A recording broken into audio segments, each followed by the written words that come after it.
ബംഗളൂരുവിലെ മലയാളി നഴ്സിംഗ് വിദ്യാർത്ഥി ആദിത്യന്റെ മരണത്തിൽ കർണാടക സർക്കാർ വിശദമായ അന്വേഷണം നടത്തണമെന്ന് മന്ത്രി വി ശിവൻകുട്ടി. അവിടുത്തെ അധ്യാപകർ ഇതുവരെയും കുടുംബവുമായി ബന്ധപ്പെട്ടിട്ടില്ല. സർക്കാർ കുടുംബത്തിന് എല്ലാവിധ പിന്തുണയും സഹായവും നൽകുമെന്നും മന്ത്രി പറഞ്ഞു. ആദിത്യന്റെ വീട് സന്ദർശിച്ചതിന് പിന്നാലെയായിരുന്നു മന്ത്രിയുടെ പ്രതികരണം.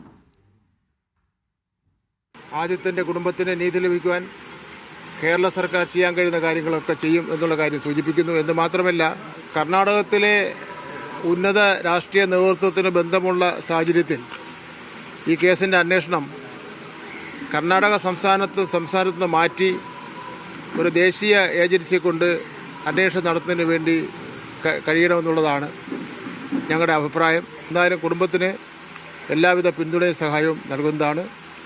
എല്ലാ നിയമ പോരാട്ടത്തിനും കുടുംബത്തോടൊപ്പം ഗവൺമെൻറ് ഉണ്ടാകുമെന്നുള്ള കാര്യം കൂടി ഞാൻ സൂചിപ്പിക്കുകയാണ്.